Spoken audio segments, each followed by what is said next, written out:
Bud Light, the ultimate sort of like Midwestern, working class, everyday citizen beer, now all of a sudden they're getting involved in controversial transgender politics. $40 billion has been erased since this happened. Thousands of people have lost their jobs. I left Anheuser-Busch because I saw sort of this train wreck ahead of me. What do you build at Strive Asset Management? What are you building now? We thought that we could change culture across corporate America if we created a new asset manager. BlackRock, State Street, and Vanguard have $20 trillion of capital. They talk about how they're going to force behaviors and change at companies if they weren't adopting ESG and DEI policies, forcing them to get more involved in politics. We thought there's got to be a better way. CEO and co-founder. Joe, the founding partner of BG. Now I'm here, co-founder Joe. Had a great chat with Anson Frericks. Anson wrote Last Call for Bud Light, and after leaving AB InBev, he co-founded Strive Asset Management with Vivek Ramaswamy.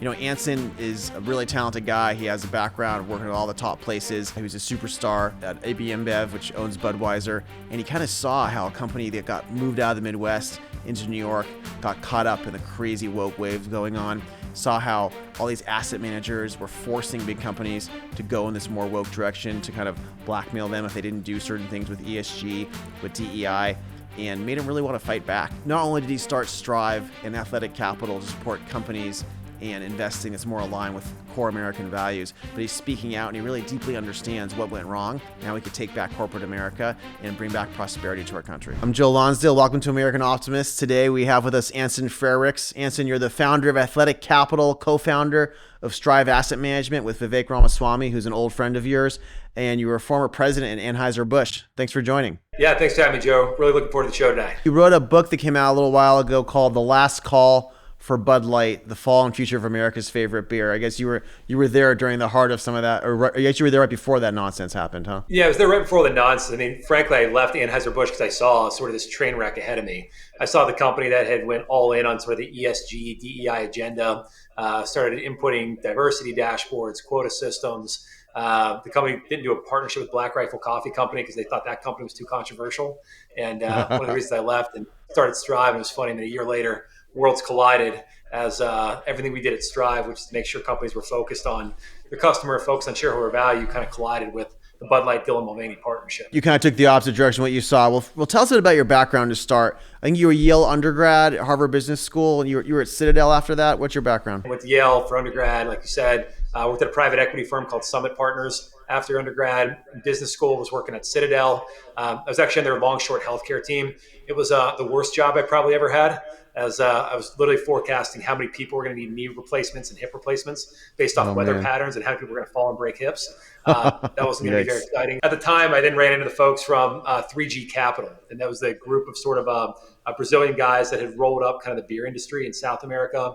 They bought InBev over in Europe, which owned like Stella Artois and left, and they just bought Anheuser-Busch in the United States. South America, all the rich families, a lot of them are tied to these beer fortunes, I guess. There's a lot of really impressive people all around for whatever reason. They made a lot of money in beer, and these guys put it all together. And I hear they're really good at talent, right? So these were impressive people. Super impressive people.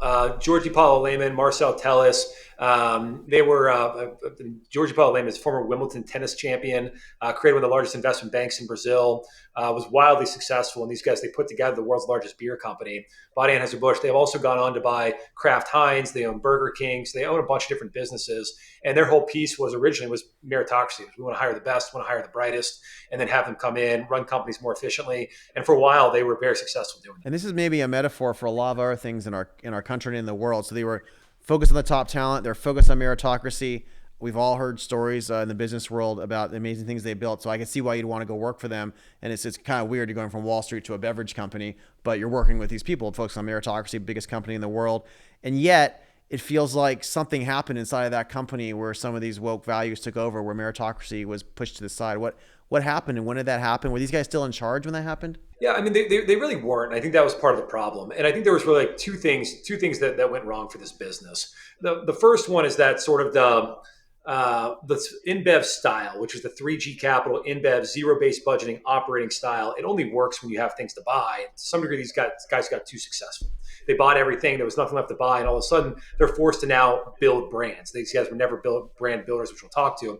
But I think the separate piece of this, Joe, is that it's almost a metaphor what happened with this company is even why some of the power, I think, went to so many people went for Trump first in 2016 and then afterwards. The company came in, 3G Capital, they bought Anheuser-Busch headquartered in St. Louis, Missouri. And within 5 years, they said, we can't get good talent to St. Louis, Missouri. And we need to move the whole corporate headquarters essentially from St. Louis to New York. That's where they put sales. That's where they put marketing.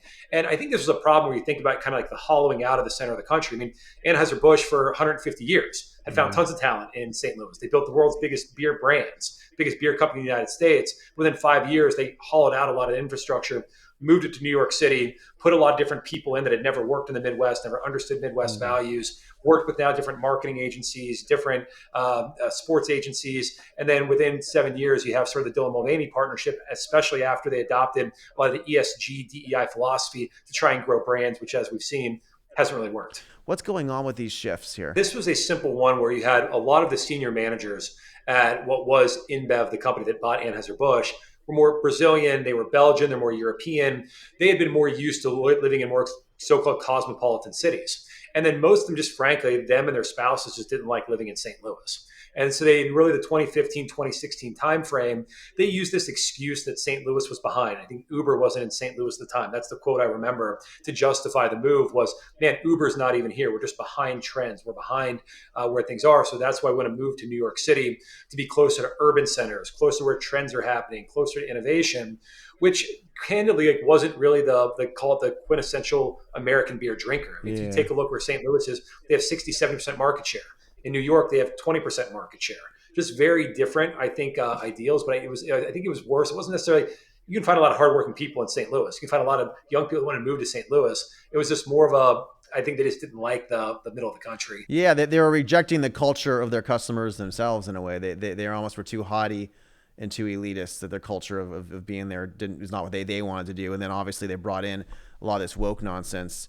And I guess just New York and San Francisco in general were so immersed and so steeped in these broken cultures that once you're there, they kind of took over the whole culture, it feels like. Were there people pushing back? Like you were there internally as part of it.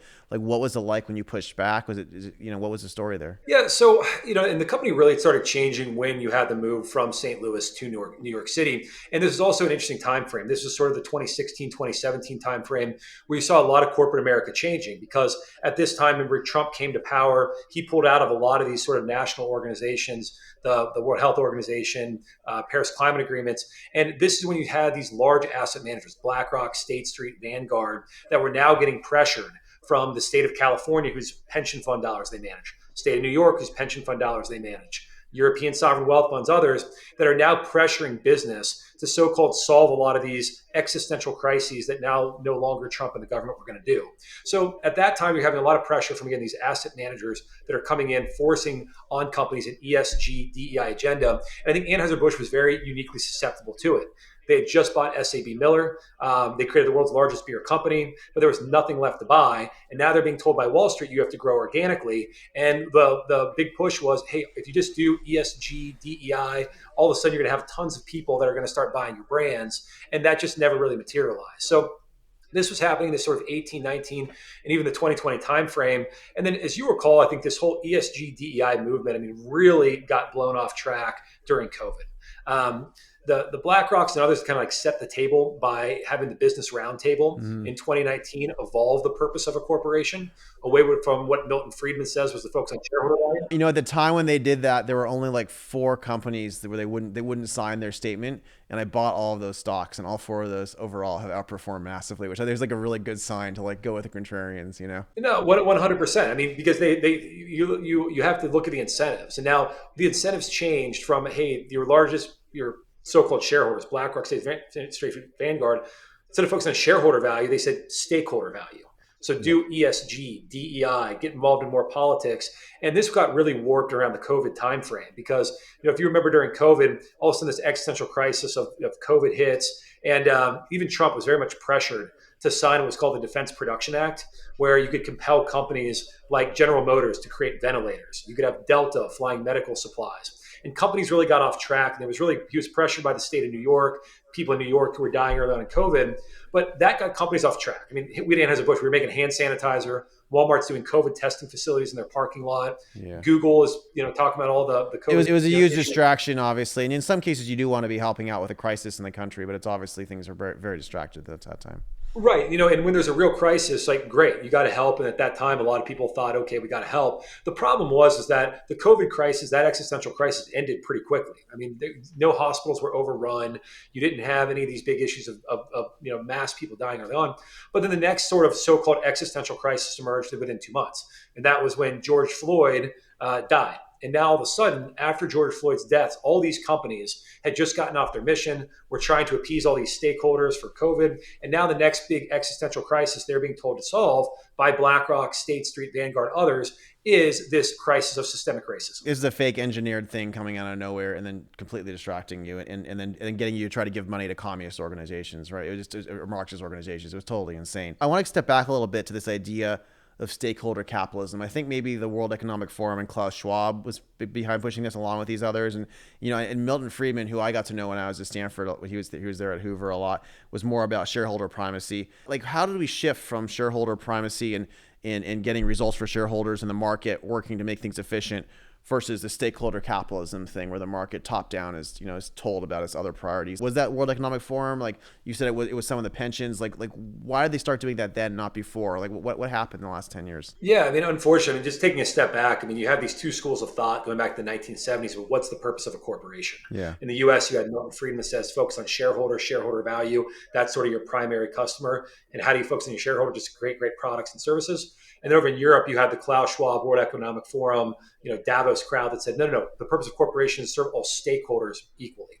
It's very challenging to do that because who do you put above the other one? It's almost trying to serve like multiple gods. Yeah, exactly. When you have multiple things, you actually have no thing at all. You just fake it. And the thing that drives me crazy is that the market is like this super efficient system. It's like an evolutionary system. Like as a venture capital, an entrepreneur person like and you too, our job is like help the system evolve.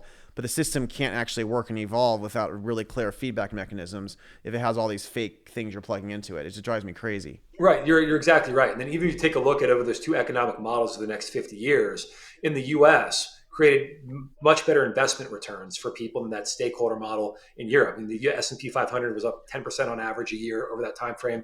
The European broad-based indices were up 7%, which might not sound like a lot, but if you had $100,000 invested in the US in 1970, it'd be worth $4.5 million today, only $1.5 million in Europe. And then also, if you take a look at any broad-based societal metric, I mean, GDP growth, per capita income, unemployment rates, inflation, the US has trounced Europe on all of those over the last 50 years. Europe is actually quite poor compared to us now. People don't realize our poorest states are actually richer or wealthier on average, right, than Europe's wealthier countries, which is it's a kind of shocking, right? I think West Virginia and Louisiana are ahead of a lot of the UK and places like that. No, you're absolutely right. And so, I mean, American free market capitalism has produced unbelievable economic prosperity and growth for all, but there's been some bumps along the way. I mean, one of the bumps that we had in the last, call it 15 years, was the Great Recession of 2008, 2009. And then when you think about some of the change from this focus on American free market capitalism to this European model, a lot of it traces back to 2008, 2009, where a lot of people were losing houses and everyone saw the banks getting bailed out. And so there was this whole Occupy Wall Street movement that popped up, the 1% movement, and a lot of the banks to try and repair that image. You see, that's when they started adopting this policy of ESG, DEI, which were terms that had started actually in 2005. The UN human rights deal, they had a whole deal in 2005. Nobody used it, but all of a sudden they started gaining popularity after the Great Recession as banks were trying to repair their image. And then, like anything, you start following the money. And the other thing they started realizing is that if I start asking companies to get involved in more environmental, social, governance issues, or DEI, diversity, equity, inclusion issues, all of a sudden I can start making indexes and I can start scoring companies. And if I just, take an oil and gas company out here, there's some, alcohol company I don't like there, Tesla, they don't have unions, I don't like that. All of a sudden I can start taking and picking and choosing companies, but putting them in an ESG index, charging people 2 to 3x the amount of money that I was for a regular index. And then all of a sudden you have a bad incentive system. And of course, no one's going to buy that stuff normally, especially once they see it's not performing. But of course, our pension funds actually aren't the money of the people themselves. There are money being managed by others to impose these politics on us. And I think it's maybe, Anson, even darker than what you just said.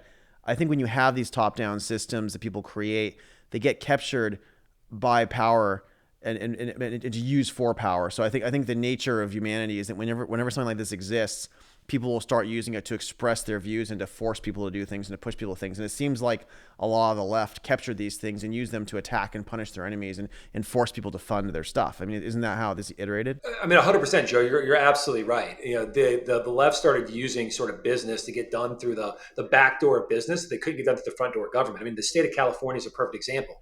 So, the state of California is the largest pension fund in the United States. It's $280 billion. And what's crazy right now is they are only being funded at about 80 cents on the dollar. So if you're in the state of California, you're on their pension system, you don't expect to get your full pension. One of the reasons is that pension system is essentially controlled by the government. I mean, the governor, Gavin Newsom, appoints a bunch of people there. And even the state of California, they've said that we're going to use our pension dollars to promote an ESG and DEI agenda. It's not about actually maximizing returns and making sure that the people of California can have a pension with dignity, but they're using that to force oil and gas companies to go out of business because they have a lot of money. They want to remove that. And they're using it in a very weaponized and politicized way to get done again through the backdoor business where they can't get done through the front door. Well, they've raised the returns for a lot of my friends who invest in oil and gas out here in Texas because their money's not here. So it's harder for some people, but in some ways it makes us make more money. What inspired you to write the book after all this, Last Call for Bud Light? Like, what was there something in particular you were angry about, you wanted to explain? Like, what was the purpose for you of writing that? I think the purpose is Joe's, when you take a look at the march of capitalism over the last, couple hundred years, it's been positive. But there's some bumps along the way, and I think that we just went through a very bumpy time period, especially over the last 5 to 10 years, where you had a lot of businesses that got off track from their mission. I think that made those businesses less profitable, but then also I think fractured society a lot more, as not only Bud Light, but you had companies like Disney and Nike and the NFL and Starbucks and Target. I mean, you go down the list, a lot of businesses really lost track of what their purpose was, what their mission was, who they were serving. And I don't think that there's really been a reflective novel yet that really looks into exactly what happened, why did companies get involved in politics, why was it bad for the business, and then ultimately what needs to be done moving forward. And I think there's no better story to tell than really the Bud Light story, where Bud Light became essentially the one holding the pin that popped the ESG bubble, where all of a sudden people said, wait a minute, okay, like I didn't really like when Disney got involved in the parental rights issues in Florida. I don't like the NFL getting involved with players kneeling, but man, like Bud Light, the ultimate sort of like Midwestern working class, everyday citizen beer. Now all of a sudden they're getting involved in controversial transgender politics. Like, how did this happen? And that's where you actually first saw that millions of consumers left a company. Billions of dollars of shareholder value were just erased. And then the company is still sort of dealing with the aftermath and the consequences. And I think really the story about being unable to articulate what the purpose is of this campaign, who does it serve, it really showed what the problems were with ESG and DI. So that's the story to write. And hopefully we prevent this cycle from happening again at some point. Well, it really is amazing what a little bit of courage does on these issues when people start speaking out, because I think everyone was already thinking some of this stuff was pretty crazy. Like I'm not like anti-trans or anything like that, but I probably think that children probably should not be able to make that decision. But it's amazing that like with like people who are have advantages being born male in women's sports, I think it's an 80-20 issue in the U.S. at least, that they shouldn't have those advantages being in those sports, and yet you weren't allowed to say this. Like even I was not really speaking out on this as much, and I was speaking out probably more than almost any of my friends. Even I would try to avoid certain things just not to have like 1,000 people scream at me online, or something. They really censored us. It is interesting how finally it's kind of opened up, and now does it feel like the corporations are realizing they have to be more careful not to be extremists and activists, or are they just going to find new ways to be activists the next few years? Like, where are we with this? I don't know. I mean, it seems like the camp's really splitting in two. I think that for the vast majority of companies, they're realizing that the ESG DEI agenda, it didn't make them more profitable, and it didn't help them actually create so-called better societal value. It became more divisive more than anything. So you're seeing a lot of companies that are walking back from these positions. I think Goldman Sachs this week no longer is going to force quota systems on board members. You're not going to be having Disney's dropped some of DEI, but other companies are leaning in. Costco over the last week has really doubled down on their DEI initiatives, continue to have supplier quotas in terms of how they're going to get products. I guess they're based in Washington or something. So they're based in a very lefty area. Yeah, they're up in Seattle. They're up in Washington. I think J.P. Morgan is kind of doubling down as well. Kind of more based in New York. And I think this is going to be problematic. Now, you mentioned you shorted a bunch of companies that were in the business roundtable. Maybe went long on the ones that didn't. I think there's actually an interesting opportunity to see which companies are walking back from a lot of the ESG and DEI commitments. I think those ones are going to massively outperform the ones that try and serve every single social. I'm surprised to hear that about JP Morgan, because Jamie Dimon seems like he has a lot of common sense, and that's too bad he's not being able to push back on that internally. I guess this is very hard sometimes for a CEO, even if you believe something, sometimes to confront his team on, huh? I think so. I think there's probably, and this is even with Jamie, he's probably made such a commitment to it over the last couple of years. It's hard for him to unwind that since he's still in the seat. And people and his employees are going to ask him, like, well, when were you lying to me? Were you lying to me then when you were all in on DEI a couple of years ago, or are you lying to me now when you're now walking back from it? I just think as well, and there's kind of two types of DEI. I think that there are companies that got into it authentically when they said, we just want DEI to be finding the best, the brightest, and most. This is what Mark Cuban claims DEI is. The good part. Correct. This is what Mark Cuban, and I think that Jamie Dimon falls into this, that they just believe that's what it is. Unfortunately, though, what they don't realize, it's become a pejorative term for the vast majority of Americans. What DEI actually became in corporate America was quota systems, and it became exclusionary. You couldn't even push back on DEI in corporate America, so it wasn't as inclusive. It became, if you complain about hiring a black person over a white person because you're saying the white person is more competent, you are racist. That's what it became. It became there's no white men that you should be putting in these jobs. It became, the percentages are crazy. I'm sure you've seen this. It was something like 6% or 7% of these promotions and hiring over a period in Fortune 500 were to white males, where it had been like 50, 60% before. It was actually crazy. People became afraid to hire white men, right? I mean, that's what it ended up meaning in most of these places. Right. I mean, that's what it ended up being. And then there was even a cancel culture about certain brands and ideas. I mean, one of the other reasons that I left Anheuser-Busch, I was frustrated the company moved away from being a meritocracy. They changed that principally more about gotten promoted based off the diversity, quality of your teams. But even I tried to do a partnership with Black Rifle Coffee Company when I was at Anheuser-Busch. This made all the sense in the world. I mean, the guy who's drinking a 6-pack of Budweiser at night is a lot of times drinking Black Rifle coffee in the morning. But in the 2021, 2022 time period, I had the whole business model, the whole case. Black Rifle had grown from 70 million to 300 some odd million of revenue. Yeah. They needed a distribution partner to take their new 16-ounce canned coffee into Walmart, Kroger, 7-Eleven. 100%. So we were going to make a bunch of money doing that. And then all of a sudden, our external affairs team based in New York City said, no, we can't do this partnership. It's too controversial. I'm like, what are you guys talking about? Like, the mission of Black Rifle Coffee Company is serve like coffee and culture to firefighters, police officers, people love America.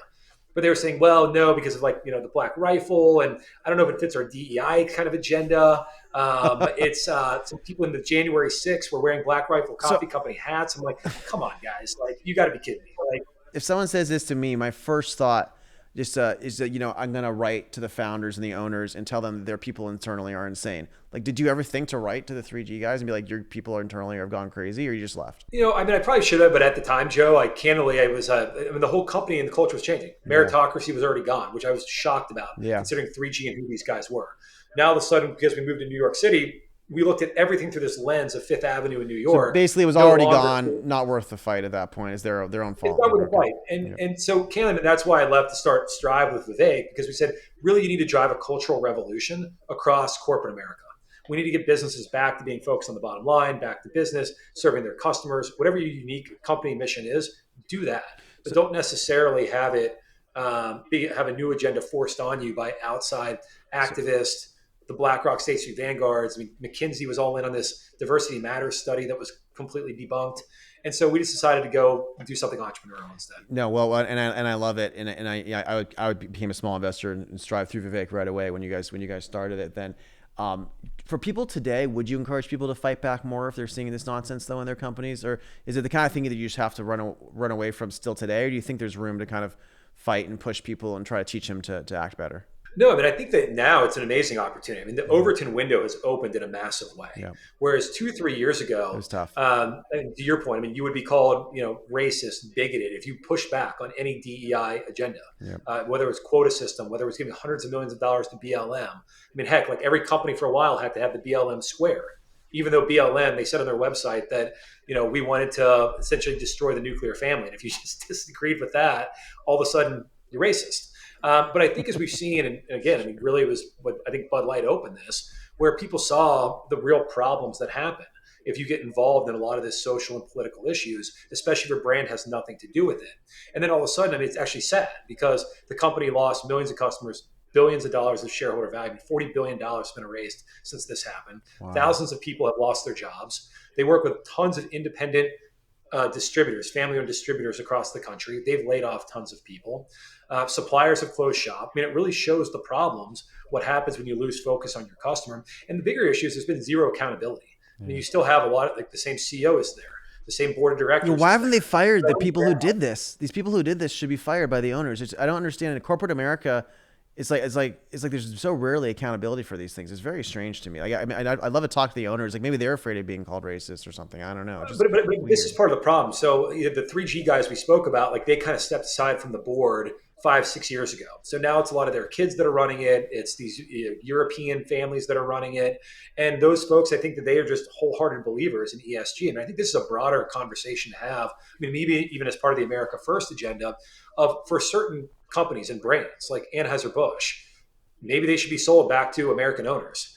And I think that would actually be better even for the shareholders, the European ones, because I don't think that here in the US you can serve sort of the European folks that might have more of a pro ESG DEI agenda and serve more consumers here in the US that just want Bud and Bud Light to be Bud and Bud Light. No, I mean, it's absolutely ridiculous. You know, if my kids had taken over a family business or something I bought and they were running it and they did this nonsense and they let these commies run things, I'd take them out of that position and make them go work on a farm for a year. You know, this is ridiculous. These kids should be ashamed of themselves.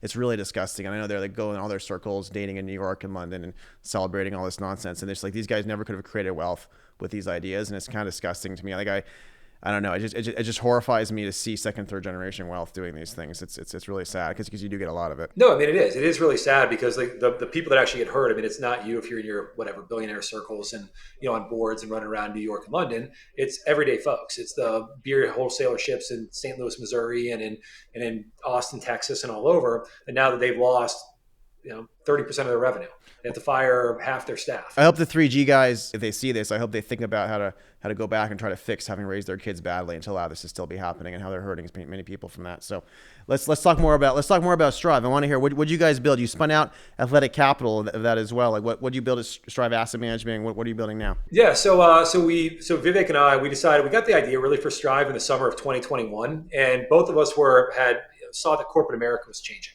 I was living in Atlanta, Georgia during this time period. You remember there was the Georgia Voting Rights Initiative happened in 2021. This is where Governor Kemp signed a law that says you need to have an ID to vote, but then also expanded polling access and others. And corporate America really lost their mind over this. I mean, BlackRock was the very first company that said, we're against this law, we're pushing back on it, other people should as well.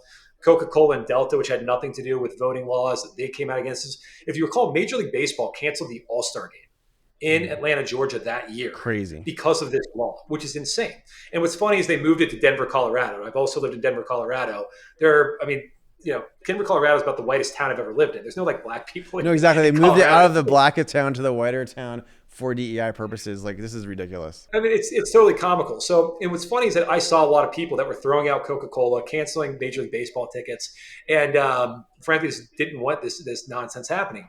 And Vivek had recently left his company, Roivant, because he had wrote some op-eds about more free speech needed on the internet, and his company wanted him to take a lot of positions on DEI matters, so he didn't want to do it. So we were talking about these issues over the summer of 2021. We thought that we could better serve, 150 plus million Americans that just want business focused on business. And there were some of the first decks we actually thought about doing was putting together a portfolio of companies. We actually thought about creating an airline just called Merit Airlines. We were going to hire the top 5% of pilots. Just like you. I don't care if somebody's transgendered. Like, if they can fly a plane, they're in the top 5%. Sure, I'll hire them. 100%. What I don't want, though, is to force somebody who's unqualified to be flying airplanes. So we just said, maybe we'll do that, and we'll charge people $100 more than Delta, but you'll be guaranteed to have sort of the top 5%. Did you see Kamala when she left the last flight for the vice presidency? Had the first all female flight crew. Is she's still doing it even now. It's crazy.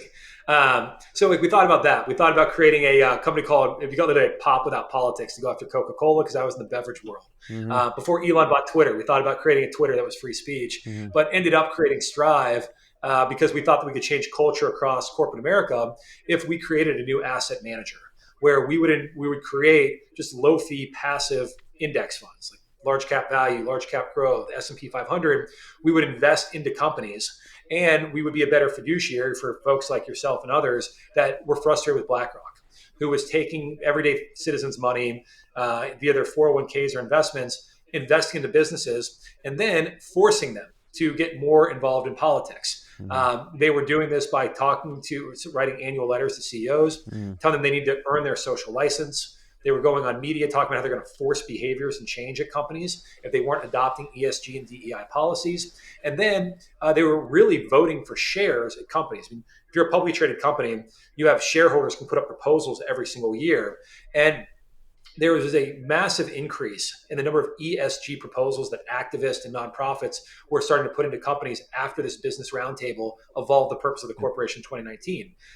Before that, these ESG DEI proposals, less than 2% of them passed. But by 2021, everything from racial equity audits to defund the police initiatives to overturning election integrity laws to having oil and gas companies produce less oil and gas, Crazy. all of a sudden 30 to 40% of these were passing in corporate America because BlackRock, State Street, and Vanguard have $20 trillion of capital. They're the single largest shareholder, 95% of the S&P 500, and they have an outsized influence with the 20 to 30% of the shares they can vote. So all of a sudden, all these businesses are getting involved in these issues. We thought there's got to be a better way. Should we be punishing these places? I mean, I think Texas pulled $8 billion out of BlackRock.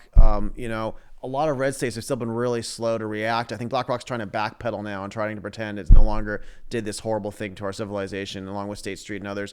Like should red states be pulling money out of that, or have some of them come over to you guys? Like, what's changed here so far? Are we winning at all, or where's it going? Yeah, I mean, I think there's two ways that you can go about kind of like dismantling this big three, again, BlackRock, State Street, Vanguard cartel. One way, there are probably fiduciary breaches, and there's a lot of legal complaints that are coming against them. There's actually one in Texas where American airline pilots were successfully saying that, hey, you guys took my 401k, you BlackRock invested into ESG promoting funds, and you advocated for ESG policies. That hurt my returns. And so therefore, that's one way that I think these guys are being forced to take a look at their fiduciary responsibilities. But the other way is just to compete. And frankly, like if you have your own money, you can invest it however you want to. And if you want to take your money and you want to invest it into these ESG or DEI promoting asset managers, man, you can do it. But just know that your money is going to be pushing for quota systems and racial equity audits and all this other stuff. Whereas we at Strive said, we're just not going to do that. Like we're going to invest into businesses where we want companies to focus on their mission, be excellent at doing that, hire in a meritocratic way, be unapologetic about whatever your mission is. If you're an oil company, be a great oil company. If you're a social media company, be about free speech and try and have as many folks on as possible. And if you like that mission and you think that's going to make you more money and create a better societal outcome, then you have Strive. I love it. And tell us a little bit about working with Vivek. You've known him since high school. You guys were mock trial partners in high school. He seems like obviously, he's a friend of mine. He's a really smart guy. He sounds like he got busy though and went and did some other stuff other than just running the business. Huh? What ended up happening with that? It was kind of funny because when I left Anheuser-Busch to start Strive, we had a whole conversation on, hey man, like you're doing this for at least the next like 5 plus years, right? Like you're not running for Senate, you're not doing anything else in politics. Because he was thinking about some other things. He said, no, we're all in on Strive. I said, okay, great. So we do it, and we were very successful. Our first year, we launched the company with the most successful exchange-traded fund launch of the year for a new issuer, raised hundreds of millions of dollars within a couple of weeks, ended the year at over $500 million. And then he gives me a call around Christmas of 2022 and says, hey, man, I got to have a conversation with you. I said, yeah, what's up? He's like, I'm thinking about running for president. I said, come on, you got to be kidding me. We had just done our Series A. It was led by some of the Texas family offices. And I said, man, we just did our Series A. We got so much momentum. Like, what are you talking about? He said, well, that's part of that's the whole deal. We're having so much success. I think there's an opportunity to bring our message around free speech and meritocracy and American free market capitalism and that all these sort of ideals we were talking about at Strive to a broader audience. And so I think he next called Peter Thiel because I said, man, you got to call Peter because he's one of our big backers. And he calls Peter and I thought Peter would tell him it's a bad idea. But of course, Peter listened for a couple minutes and then said, you know what? I think it's a great idea. You should go and do it. And after that, he left and started running for president. But as you know, I mean, in any startups, there's always some ups and downs along the way. Ended up, I think, being great for us because we were true to our mission. I mean, he stepped away from the company so he could go and do politics. Strive was focused on just unleashing American free market capitalism. He was going to be focused more on democracy, and he stepped away to do that. And now he's off and running, and Strive's still thriving as well. What's Vivek best at when you work with him? What's he best at doing as a builder? This is something that I think shocks a lot of people when I say this, because a lot of very successful people, financially, et cetera, aren't great listeners or don't listen to feedback. He's actually a very good listener. And when you're with him one-on-one, he will listen to you, he will hear you, he will respond to you. And I think he does a very good job about that. So I'd say listening. And the other piece is just honest feedback also. He does a really good job of being very clear with honest feedback, what you're doing well, what you're doing, what you're not doing well.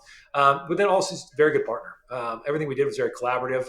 I think this goes back to the listening piece. It goes back to the feedback piece. I think it goes back to just getting to what's ultimately true. And I think that became a big part of his campaign of the truths and the 10 truths that he has. He's very good about, again, listening to all sides, changing his opinion if the facts change, and then kind of using a first principles approach to figuring out what is actually true, whether that's in business or in politics. I was really inspired by his campaign. I shared a bunch of those videos early on that he made, and it's awesome to see. I think he really helped form the zeitgeist and then support President Trump and taking that forward. You guys definitely played a role in that. Let's talk a little bit about optimism for the future. So what's the way forward for America on all these issues? How do we protect corporate America from this woke mind virus? How do we cure it? Are there policy changes? Are there things investors should be doing? Like what are the next steps for all of us? Yeah, I think that the next steps for all of us, I'm incredibly optimistic. I mean, I love your podcast, American Optimist. I actually came to my bar and had my American flag behind me here because I actually think we're getting back to the principles of American free market capitalism that made this country wildly successful over the last 100 years. That created unprecedented wealth and prosperity.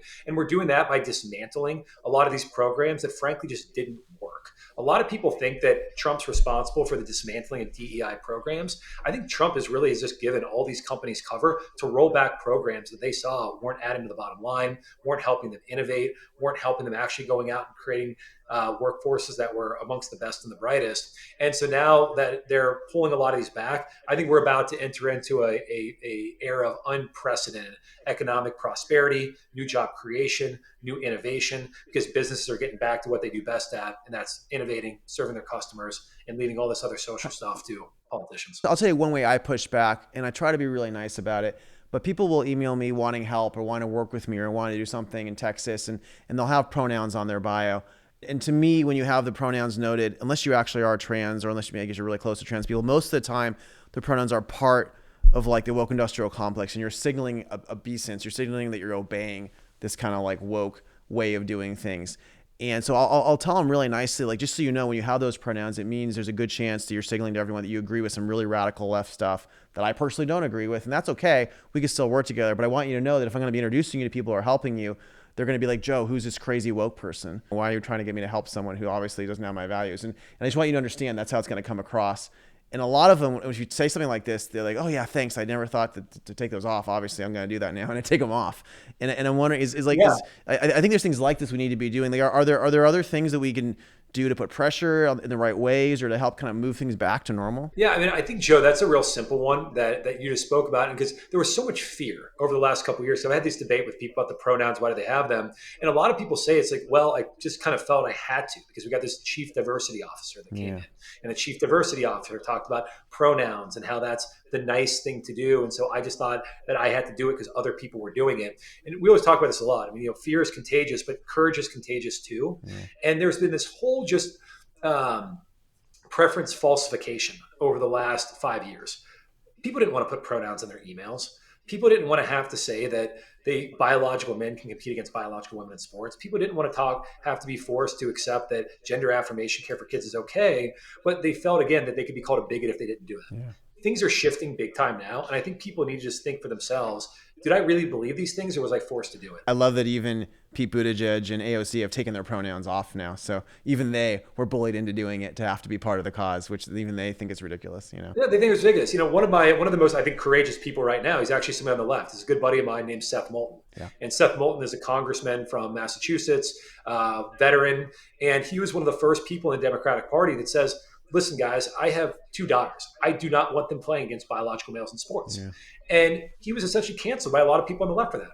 lot of people said he should step down. He was bigoted. His campaign, head of his campaign stepped down as well. A lot of people are protesting outside of his office. But I think that's the courage that you just need to step up and just say, hey, this isn't some right-wing conspiracy theory that's pushing back on this. This is not sort of the right wing that's trying to cancel people. This is just common sense. And I think we need to get back to common sense. And I think you're going to start seeing it more on the left. But hopefully, I think with more people like yourself and others speaking up, it gives more people courage to speak up and actually say what they believe. I love it. I have a lot of respect for Seth Moulton too. I don't agree with him on certain things. Obviously, he's a Democrat and I'm not, and there's things we're misaligned on. But he's a courageous American. He's on the House Armed Services Committee. Like we need more modern Democrats like that who will actually say with a common sense and not be afraid of the radical left. And I think on the right we have to stand up to our crazies too sometimes. It's going to take courage too if we have to admit it, right? There's both of those. We started American Optimist to push back on a lot of cynicism and pessimism in our country. Anson, I had multiple friends who left our country after making a lot of money. They thought it was just going to be a woke-topia. They thought they were going to get stolen from. They thought they were going to be discriminated against for having been too successful. Like, why do I want to deal with this? I'm just going to leave. And for me, America still stands for the shining city on the hill, even though it's not perfect, even though it's broken in certain ways. I think for me, part of this MAGA movement is the fact that it can be great again, and it's going to be great again.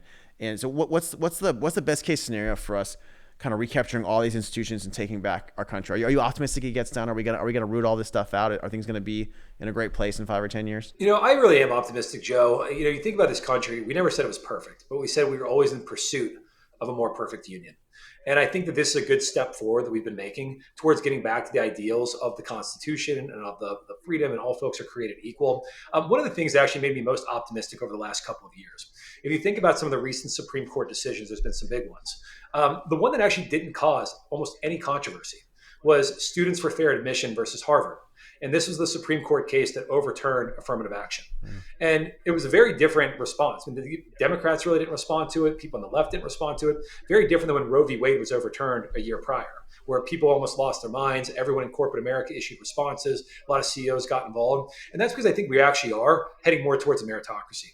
People, if you're black, if you're gay, if you're female, you don't want an asterisk next to your name every time you get promoted. You want to know that you earned it. And I think that that's why you saw just like a big movement towards Black, Hispanic, females all move more in the Trump direction because people are rejecting the identity politics. People are rejecting the quota systems. People are rejecting that Joe Biden governs in the way by saying that I'm going to appoint a female vice president or I'm going to have a Black female Supreme Court justice. Why? You just say you're going to hire the best and the brightest, then you remove any of the asterisks.